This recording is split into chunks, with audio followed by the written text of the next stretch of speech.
नमस्कार दोस्तों, insurance technical पर आपका बहुत बहुत स्वागत है। आज हम चर्चा करने वाले हैं LIC के नए प्लान नव जीवन श्री के बारे में, जिसका टेबल नंबर है 912, जिसे LIC ने 4 जुलाई 2025 को मार्केट में लाया है। दोस्तों, आपकी जानकारी के लिए बता दूं कि LIC ने नव जीवन श्री नाम से 2 प्लान को मार्केट में 4 जुलाई को लाया है। एक का टेबल नंबर 911 है, जो कि सिंगल प्रीमियम की पॉलिसी है, और दूसरे का टेबल नंबर 912 है, जो कि लिमिटेड प्रीमियम पेमेंट की पॉलिसी है। इस प्लान में गारंटेड एडिशन मिलता है, जो कि पॉलिसी पीरियड पर निर्भर करता है। अगर पॉलिसी पीरियड 10 साल से 13 साल है तो हर साल टेबुलर एनुअल प्रीमियम का 8.5% मिलता है, यानी कि 1 लाख के प्रीमियम पर 8,500 हर साल जुड़ेंगे। अगर पॉलिसी टर्म 14 साल से 17 साल है तो हर साल 9% जुड़ेगा, मतलब 9,000 सालाना बढ़ेगा। और अगर टर्म 18 से 20 साल है तो 9.5% जुड़ेगा, यानी कि 1 लाख के प्रीमियम पर 9,500 हर साल पॉलिसी में जुड़ता जाएगा। सबसे पहले इस पॉलिसी के बेसिक स्ट्रक्चर को समझते हैं कि यह पॉलिसी काम कैसे करती है। इस पॉलिसी को लेते समय आप प्रीमियम पेमेंट टर्म और पॉलिसी पीरियड का चुनाव करते हैं। जब तक प्रीमियम पेमेंट टर्म चलता है आप प्रीमियम का भुगतान करते हैं, उसके बाद प्रीमियम का भुगतान बंद हो जाता है और आपके द्वारा चुने गए पॉलिसी पीरियड तक यह पॉलिसी चलती है। जब पॉलिसी का पीरियड खत्म हो जाता है तो इस पॉलिसी की मैच्योरिटी हो जाती है। मैच्योरिटी के रूप में पॉलिसी का सम इंश्योर्ड और साथ में पॉलिसी में जितना बताया गया है उतना गारंटेड एडिशन मिलता है, और इन दोनों को जोड़कर मैच्योरिटी का भुगतान होता है। और यदि पॉलिसी पीरियड के दौरान कुछ अनहोनी हो जाती है तो नॉमिनी को डेथ बेनिफिट के रूप में पॉलिसी का सम इंश्योर्ड और पॉलिसी लेने के बाद से जितना एडिशन हुआ है, इन दोनों का भुगतान होता है। यह प्लान आपको सम इंश्योर्ड चुनने का 2 ऑप्शन देती है। पहला 7 times of tabular annual premium और दूसरा ऑप्शन है 10 times of tabular annual premium.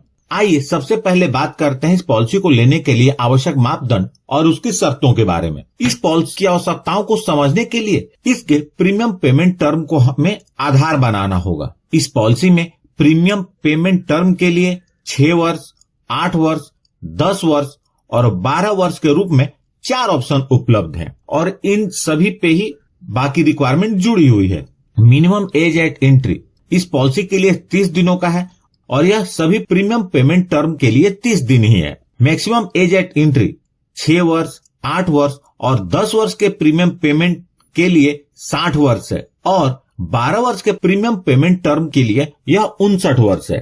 Minimum age at maturity 18 वर्ष है, और यह चारों ऑप्शंस के लिए सेम है। मैक्सिमम एज एट मैच्योरिटी 75 वर्ष है, और यह भी चारों ऑप्शन के लिए सेम है। मिनिमम पॉलिसी टर्म 6 वर्ष के प्रीमियम पेमेंट टर्म के लिए 10 वर्ष है, 8 वर्ष और 10 वर्ष के प्रीमियम पेमेंट टर्म के लिए 15 वर्ष है, और 12 वर्ष के प्रीमियम पेमेंट टर्म के लिए 16 वर्ष है। और मैक्सिमम पॉलिसी टर्म यह चारों ऑप्शन के लिए 20 वर्ष है। मिनिमम सम इंश्योर्ड इस पॉलिसी के अंतर्गत मिनिमम सम इंश्योर्ड 5 लाख रुपए का है, और मैक्सिमम सम इंश्योर्ड की किसी भी ऑप्शन में कोई लिमिट नहीं है, लेकिन यह आपके इनकम के ऊपर निर्भर करेगा। कमेंसमेंट ऑफ रिस्क, चूंकि यह पॉलिसी बच्चे के लाइफ को कवर करती है तो यह समझना जरूरी है कि यदि यह पॉलिसी आप बच्चे के नाम पर लेते हैं तो रिस्क की कवरेज कब से शुरू होगी। यदि बच्चे की उम्र 8 वर्ष या इससे अधिक है तो पॉलिसी लेते ही रिस्क की कवरेज शुरू हो जाती है, और यदि बच्चे की उम्र 8 वर्ष से कम है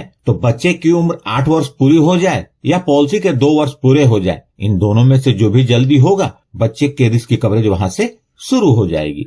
राइडर्स इस पॉलिसी के अंतर्गत 4 राइडर्स उपलब्ध हैं। पहला है accidental death and disability benefit rider, दूसरा है एक्सीडेंट बेनिफिट राइडर, तीसरा है न्यू टर्म एश्योरेंस राइडर, और चौथा है प्रीमियम वेवर बेनिफिट राइडर। यहाँ पर ध्यान दें, राइडर का मतलब होता है पॉलिसी बेनिफिट के अलावा अतिरिक्त बेनिफिट, और इन राइडर्स को लेने के लिए आपको अतिरिक्त प्रीमियम का भुगतान करना होगा। अगर आप इन राइडर्स को अच्छी तरह समझना चाहते हैं तो मैंने इसके अलग से वीडियो बनाई हुई है, आप उसे जरूर देखें।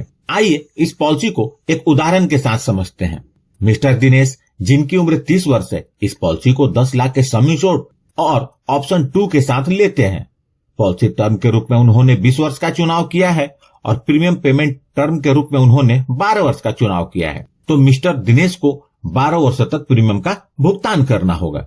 यदि मिस्टर दिनेश मंथली प्रीमियम भरना चाहते हैं तो उन्हें 8,506 रुपए का प्रीमियम हर महीने अगले 12 वर्षों तक भरना होगा।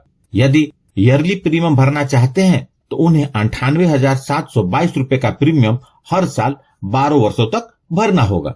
12 वर्ष में मिस्टर दिनेश टोटल 11,86,868 रुपए प्रीमियम के रूप में भरेंगे। 20 वर्ष के बाद इस पॉलिसी की मैच्योरिटी हो जाएगी और मैच्योरिटी का भुगतान मिस्टर दिनेश को कुछ इस प्रकार होगा।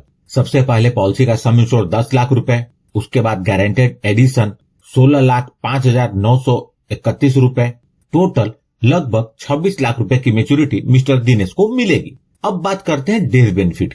अगर पॉलिसी लेने के बाद मिस्टर दिनेश के साथ कोई अनहोनी हो जाती है और वह अपने परिवार के बीच नहीं रहते तो नॉमिनी को डेथ बेनिफिट का भुगतान होगा।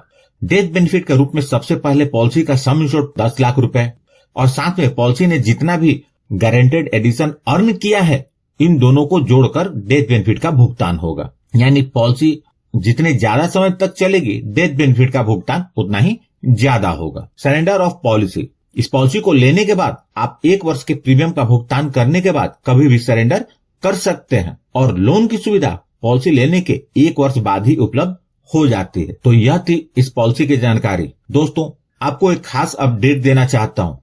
इस चैनल पर आपको इंश्योरेंस के साथ साथ एनएलपी और माइंडसेट से जुड़ी वीडियो भी रेगुलर मिलेंगी। मैं 2017 से एनएलपी एंड माइंडसेट टेक्निक सीख रहा हूँ और उसकी प्रैक्टिस कर रहा हूँ और यकीन मानिए जिंदगी में असली बदलाव तब आता है जब आप अपने प्रोडक्ट नॉलेज के साथ साथ अपने माइंडसेट को भी अपग्रेड करते हैं। तो दोस्तों जुड़े रहिए क्योंकि अब बात सिर्फ प्रोडक्ट की नहीं आपकी सोच की भी होगी।